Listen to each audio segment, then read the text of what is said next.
I think there's a really interesting thing that happens, especially for Middle Eastern people, where sometimes we're considered white. On legal paper from the United States, they consider us white, but then they're over there bombing our fucking countries. And you know, when terrorist attacks happen, we're brown. So like, make up your mind. Which one are we? When is it convenient for me to be white, and when is it convenient for me to be othered? Right.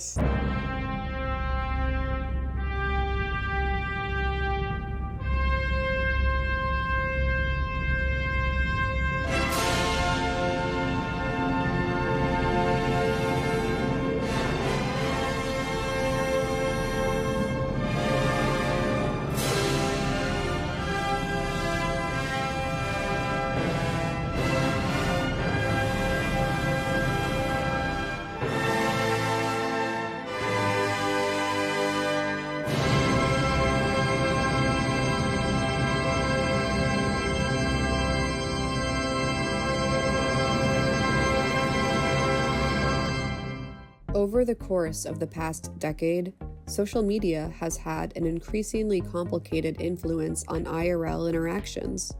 For example, nightlife seems to be inflicted by a tree falls in the forest kind of dilemma. If you went to a party but did not post about it, did you really party?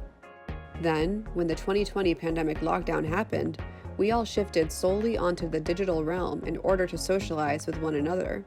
How might this collective experience impact nightlife culture long term? We asked DJ Kittens, a prolific LA-based DJ and producer, known also for her love of cats, her Persian pride, and her LGBTQ advocacy. We also discussed social awkwardness, the Kardashians' Middle Eastern identities, and Kittens' podcast, She, Her, They. Either, but you know what? It's you. I'm talking to my friend. Thank you for being here. Thank you for having me. We're twinsies in a lot of ways. We're lesbians, half Middle Eastern, and love cats and leopard print. I think all Middle Easterns just love leopard print. We love the Gotti. Yeah. And apparently the cats. I think there's like cultural basis in this. A lesbian I know once said, Kittens is the face of lesbians on Instagram in LA. Oh How did that happen, and how do you feel about that? I'm surprised to hear that. I don't know. I feel like I'm very introverted, oddly. Like, I go out and I've been very much involved in the scene since I was very young. Yeah. But also I'm like, I feel like I have a small circle of friends, and I'm very just to myself. Like, I'm not mad at it. I think that's a nice thing. So hopefully I'm representing things well. Let's talk about you meeting Sarah Shahi. What was that like? Oh my God. So in my like life and career, I've met a fair amount of like famous people. Yeah. And I'm really not shook by any of it at this point. I'm like, oh cool, maybe if I saw Beyonce I'd be like, whoa. But like, other than that, I really kind of don't care. Yeah. But I could not keep my composure with Sarah Shahi. I was like really worked up. I was 15 and in the closet and not quite, just kind of exploring my identity and my sexuality. I didn't have much exposure to queer women and representation in that way. So of course I was like obsessively watching the L Word when my mom wasn't home or at my friends' houses. And there was Sarah Shahi, who I knew was half Persian also. And she's like DJing, and she was cool, and she had this like cool vibe, and she was femme, but she was strong, and like it was all these things. And I was just obsessed with her. And then I was DJing this Pride event in Chicago, and I saw she was hosting it. And so I was already like, oh my God, like this is huge. I'm just gonna even see her. I'm so excited. Yeah. And then we were all kind of in the green room. So nice. She was so sweet, and she's like, oh my God, you're Persian too. Oh my God, like so nice. It's like instant connection. Instant connection. She like jumped on stage with me when I was DJing. I was like dancing. We took all these pictures. Anytime I like have a project or something, she's super supportive and will like post about it. And she's just such an angel, and like, I don't know, it was just kind of a full circle moment. It wasn't like, oh my God, I'm meeting somebody famous. It was like, oh my God, I'm meeting this person who I looked up to and who really helped me kind of shape my identity as a kid. Yes, this personal emblem. Yeah. No, I kind of felt the same way watching her. There was a deep resonance to it. She was always my favorite for that reason. Yeah. So when I saw that on Instagram, I was really excited for you. I'm not over it still. Totally. I'm like, I need to just like post that as an anniversary thing every year. It's really iconic because there's the personal meaning it has, but then there is the coolness of the fact that you're a DJ in LA. Yeah. And like that was Carmen. I know. I think there's something interesting actually that we can get into around having your kind of own internal life, your real life, and then the way social media bridges connections and expression in this like way larger way that I think, especially being on social media and making things, doing things, trying to put stuff out there, can be this weird dual life thing. Yeah, you know, like someone's perceiving that, but for you, you're like, I know what my life is. Totally. How do I fill in those gaps? Totally. I mean, I still struggle with that, I think, because there's so many nuances of our personalities that it's so hard to be like, how do I convey this part of myself that I really love? Whether it's like a quirk or the things that I'm really passionate about, how do I make sure that other people perceive that accurately? Because it's something that I care about. And that's really hard to do sometimes. And you can't control, obviously, how people perceive you, but you can at least control what you share and how you share it. I see people that I know personally, and I'm like, your social media does not show you at all. Yeah. Like people that I know who are so funny and so weird and special and sparkly in that way, but then their socials are like really serious and really fashion-y or something like that, and I'm like, you're a total goober.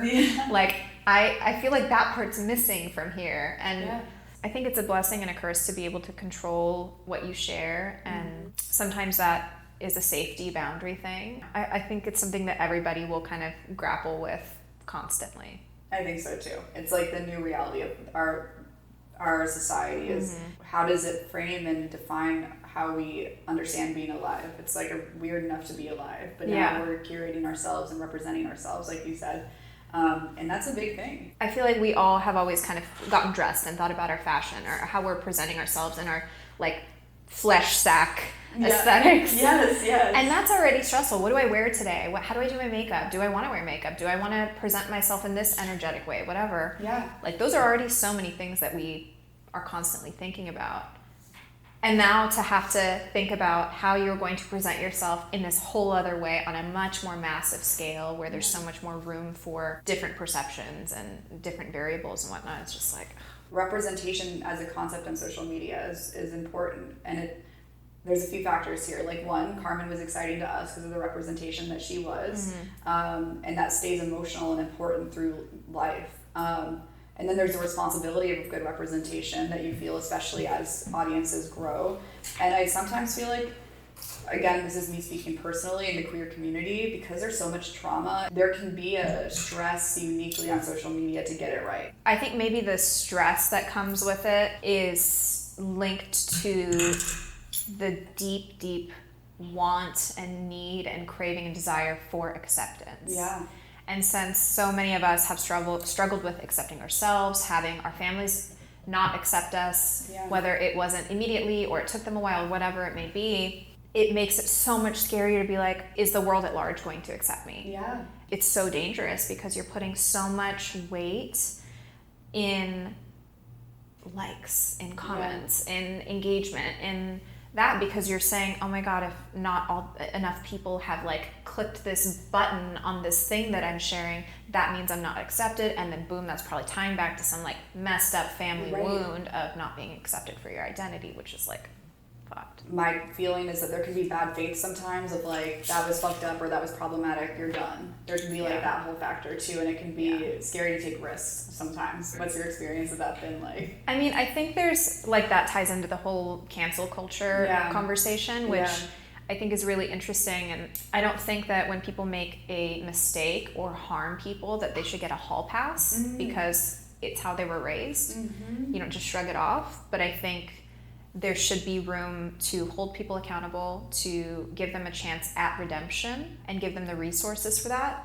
And if at that point they don't take advantage of the opportunity for redemption, then sure, fine, by all means, cancel them. Because like you give them that moment. The grace. Yeah, exactly. Give them that grace, because not everybody was born in a community or a family or whatever that is mega informed and progressive and accepting and all that. Everybody's had shit to unlearn, even in the past 5 years. Like, I'm unlearning constantly. When I was getting things together for my show, my podcast, She, Her, They, I was really, really, really nervous and doing a ton of research and talking to a ton of people because I wanted to make sure that how I was speaking about the community that the show was for, I wanted to make sure that it was inclusive and respectful of all the identities that it was for, but also be like, this is for this group, you know, because sometimes when you're too inclusive, you lose the message. Yeah. How can we do that without saying for marginalized identities, because that's centering oppression? Yeah. And I think we all need a break from being reminded that our identities are under attack all the time. Yeah. I think there is definitely a pressure to get it right. So I was talking to a lot of my like trans masc friends and my non-binary friends. You know, does this language make you feel excluded or welcome? Yeah.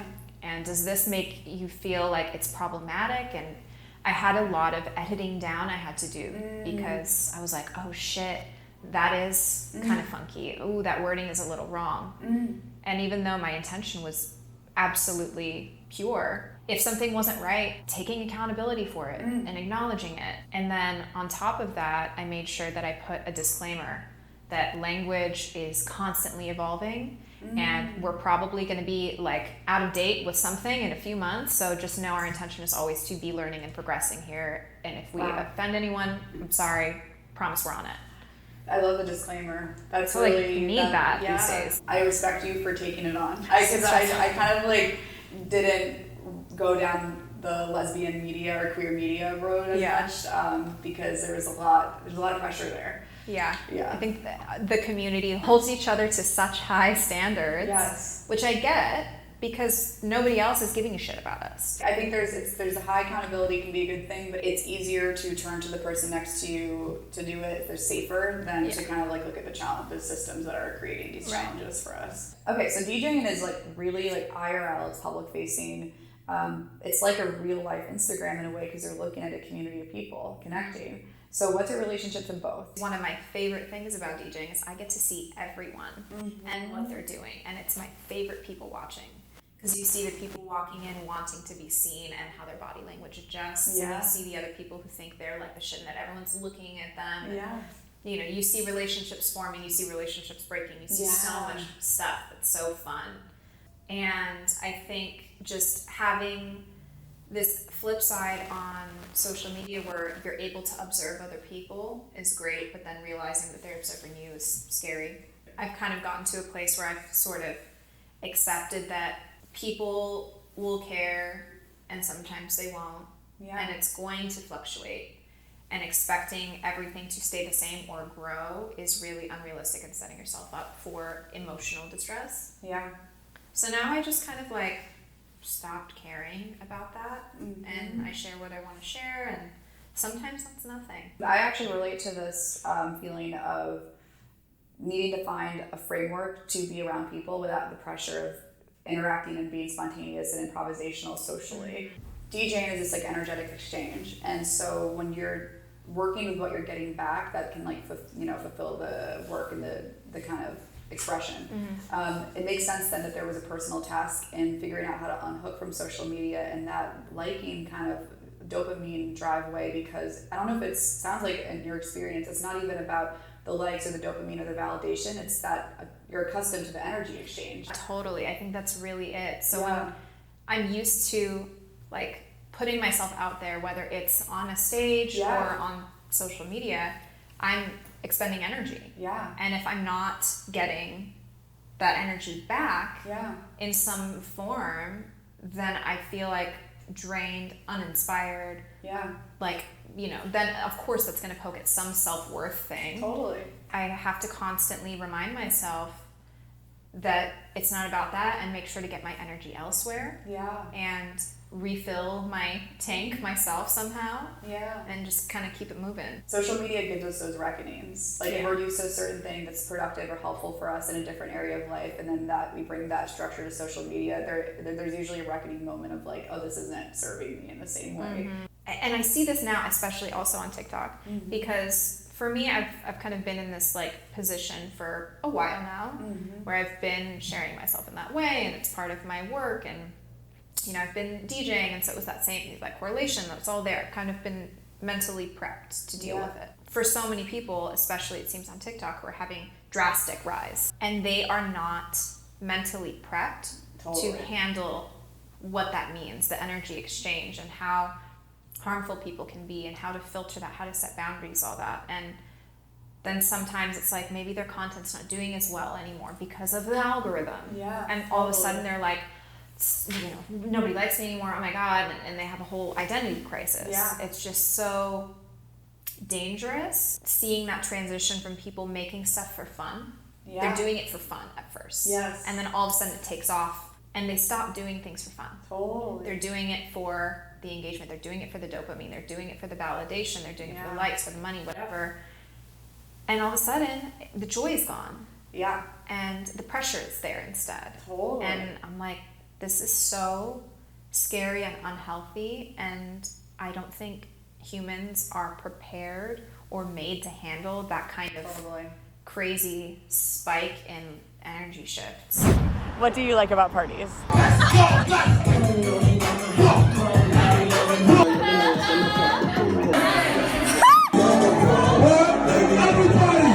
I enjoy that like upbeat, loud environment with music. So partying definitely gives me that not only socialization aspect, but also that environment that I really like.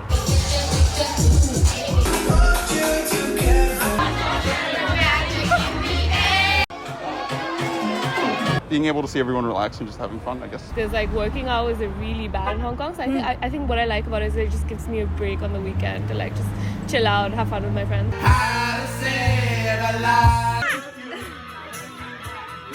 I just like the social activity aspect of it because I'm a very social person and just like meeting new people and having fun, you know? Honestly, the bathroom's the best part. Bathroom with girls.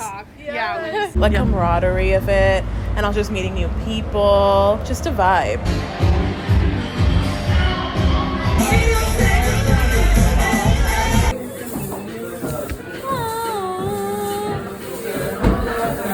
What was it like to not get to party during COVID?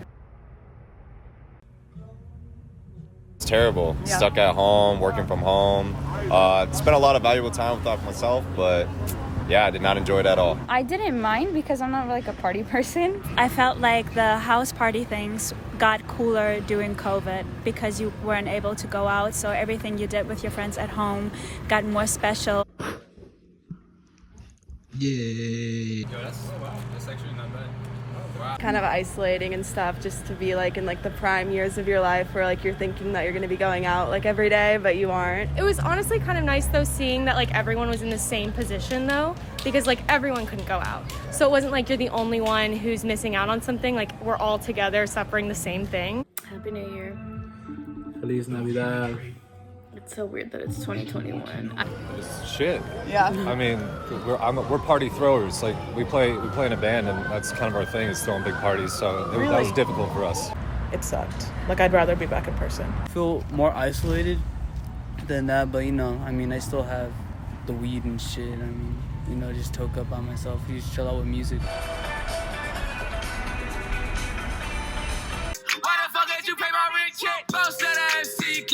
What makes a good party? I feel like having someone from like every group, like that always made it fun. Yeah. Music, food, good energy. Yeah, the right crew. Every time I say a number, you take a step. 3, 2, 1, burrito. Ah!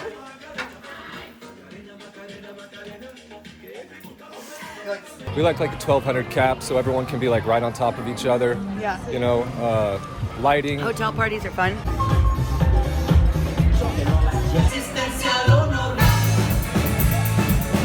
We like go out together and see what's like, if it's a good party, bad party, or if it's the bar or not. You explore. Yeah. Yeah, it's so cool. Oh my God, look at that dog.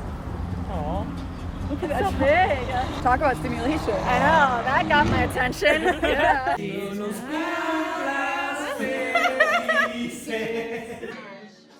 How do you think social media affects parties? I feel like a lot of people like to make like their parties more like Seem better than they are. Yeah, and regardless if it's like 5 people, let's just make it look like we're having a party. So like a simulation of a party. Yeah. If I'm just chilling at home and I see my friends going out or see like someone's story, I might actually just go out and be like, let's go out and have a couple of drinks and stuff like that. Yeah. It makes you want to enjoy. Yeah, essentially. FOMO. Yeah. Yes, the FOMO. I feel like social media tries to portray like parties like are really cool, but They're really overhyped. When people use stories to showcase parties, they always show the best parts of it, the upbeat parts of it. So I feel like that's definitely something that has encouraged more people to go out, party, and kind of seem cool in a way. I'm way more fun in selfies than in any other part of my life. That's really good. Yeah, that's really, really good. Because like for me, I don't like posting my parties, like party stuff on social. I don't post like also, going out on parties. I don't go posting. Oh, look at me, look at me. I just try to live in the moment. And that's how you know it's a good party, because you didn't remember to post. It's changing. Like ventures are doing more stuff where you can connect with people, and you have the Instagrammable like backgrounds, obviously, but also like little areas where I don't know, you have the photo booth. I still think like physical connection is still like important. Yeah, definitely. I think there's still like a reality kind of filter that I don't think it's possible virtually. Yeah. There like should be more like face-to-face, like in-person interaction than like social media. I mean, we're so detached, you know, we need to get together. We need to remember what it's like to rub shoulders and stuff, you know? Yeah. I have like, 100 friends or like 200 friends on Instagram that I'm in touch with, but I'm not going to meet 100 people on a weekend, right? So it's like just being able to have that physical connection with like a few of my friends that are close to me is important. I know a lot of people can connect on the internet, but for me, like I like to hang out with people like as individuals. I think we should party more, honestly, because social media makes us less likely to socialize in person, so we need something to like adjust for that. So we gotta have party more. That's the only option. What is like the funniest thing you've ever seen happen at a party? Probably like people just falling off things, stepping on pineapples. She was invited to a lesbian orgy party. It was like a luau, and I don't know why this pineapple fell, and it fell on top of someone, and then like they stepped on it. It was just a hot mess.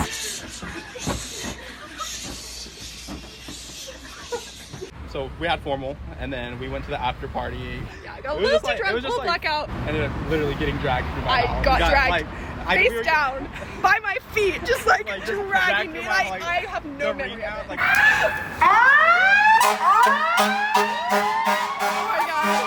I was on a date with a guy in New York City. I went back to his place after dinner, and he invited me for some wine, and then he mentioned that he was having some friends over for like more wine to it, and then it kind of turned into an orgy. More orgy.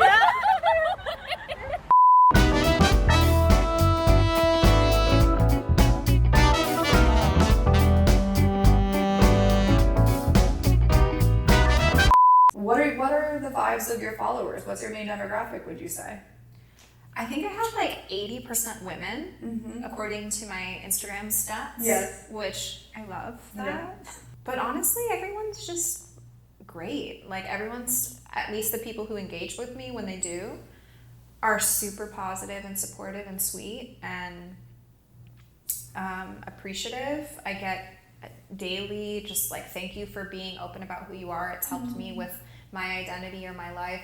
So many closeted Middle Eastern queers, like insane amounts, and they're like, I can't tell anyone about who I am and it's not safe for me, but like thank you, I feel validated because you exist. And I'm like, whoa, that's amazing. But that to me, that validation, that support is so much more important to me than like a ton of likes or a ton of comments from random fucking people. Yes. Like that, I'm like, okay, whatever energy I'm putting out here is worth it for that. Like to hold that. Yeah. Absolutely. Yeah. That's beautiful. But what do you think about the whitewashing of the Kardashians? The whitewashing? Yeah, like everyone's like, they're white. Ooh. Toxic white girls. But it's a little more complicated than that, from where we stand at least. I think it's complicated, but from both sides of the coin. Yeah. Because we have the Jenners, which they are white women, period. Yeah. They're white fully. And then we have the Kardashians, who are, half Armenian. Chris is white, Chris right? is full white, yeah. Yeah. So I think there's a really interesting thing that happens, especially for Middle Eastern people, where sometimes we're considered white. On legal paper from the United States, they consider us white, but then they're over there bombing our fucking countries. And when terrorist attacks happen, we're brown. So like make up your mind. Which one are we? When is it convenient for me to be white, and when is it convenient for me to be othered? Right. The Kardashians are absolutely, like, to me, they are not white women. Yeah. Even though they're half white, they are of like Middle Eastern descent. I don't know if it's on purpose or if they are willfully ignorant to the cultural appropriation that they consistently do. Yeah. They take from cultures that are not theirs and find ways to rationalize why they do that. And that to me is super problematic. And I think that there is some kind of ownership that needs to be taken of the fact that they are part white. You know, it depends. It's so complicated, I think, being mixed race, period, but being mixed white and Middle Eastern, that is so, like, divisive, I guess. Yeah. So sometimes you're going to walk into the room and be considered white. And sometimes you're going to walk into the room and be considered brown. And it depends on who's in the room. Yeah. And you never know. Yeah. So I think it's really complicated. I couldn't have said it better myself. It's interesting that we're in a moment with sort of the way social justice and identity politics are talked about, that they're bad, therefore they're white. They can be problematic and not be white. They also benefit from that discourse. They probably could stand in the truth of like, this is what it means to be Armenian, let's clarify. Yeah. But they don't, and I think that's part of the strategy. And they also benefit from the ethnic ambiguity. People don't understand Middle Eastern identity or how to even clock someone who's Middle Eastern, so then they use that to be fluid ethnically in a way. Totally. It's like they're able to pass. They're able to code switch when it's convenient. It's just interesting though, because I feel like we're in times where it is so inexcusable to play dumb about certain things. Totally. Like there's no way you don't know. I think they know, and I think it is willful because there's capital in it for them. There seems to be a logic of, because they take from black culture, they are white. Yeah. When you can be appropriating as an Armenian. So. Yeah, you can be appropriating just as a non-black person of color. Right. We don't escape that just because we're not white. That's where I wish the conversation would go a little bit, and I've been gradual about taking it there as I build out a little bit, but I do think we're buying into a clickbait too much of a true like black-white binary when there's problematic stuff in the brown, there's important stuff in the brown, there's also just no point in erasing it either. Yeah, totally. Honestly, for the most part, the people that I've surrounded myself with are mixed race or people of color to whatever degree, ever since I was really young. So, and the people in my life who are white, I'm very outspoken and on top of their asses to educate them. Like, I'm like, have you seen this? Let's unpack whatever issues you have being a white person, because you're gonna have them, and that's okay. Let's talk about it. Yeah. And I think I try to take advantage of my whiteness and white passing parts of my identity to educate people and kind of like play that role of like white people who have issues with their identity, and especially with the world being like white people are bad. Yeah. They obviously are having a lot of issues. Totally.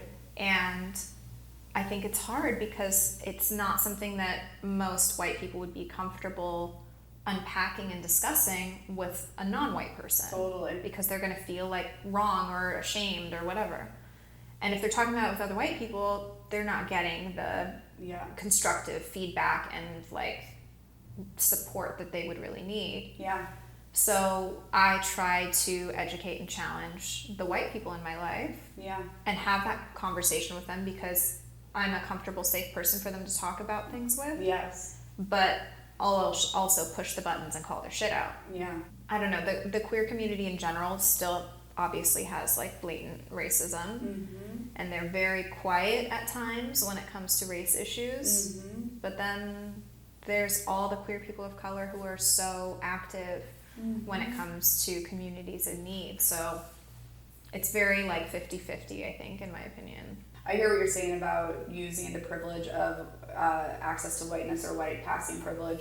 And it is interesting in the queer community the way that sometimes people will align themselves with their queerness so much to avoid conversations about race. I've observed that too. Oh yeah, they're like, well, I'm oppressed because I'm queer. And I'm like, that doesn't mean you're not experiencing whiteness and the privileges of it. Yes. So like, what? Right. Just because you have one like oppressive identity marker doesn't cancel you out from being fucked up in other ways. From facing this or recreating it in our community. Totally. All right, so this is the lightning round questions. Oh, we never ate our salads. Should we open this cracker salad opener?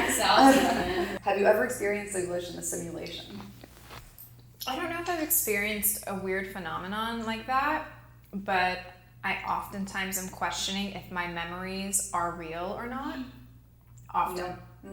Like, did that happen, or was that a dream, or did I imagine that, or did I embellish the story? And I have no fucking idea at this point. If it's stuff from my younger years, now, no clue. And I have no way of really validating it unless somebody was around, and even so, can I trust them to have an accurate, story themselves? Yeah. And that's why the Kardashians are so interesting, I think, too, because their memories are being captured, documented.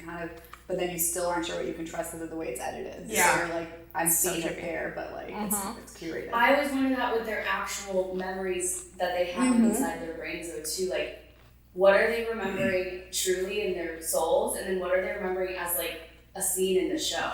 Right. You know what I mean? That's got to be such a trip. Yeah. Oh, God. I think at this point they're going to remember it as it's edited, which is weird.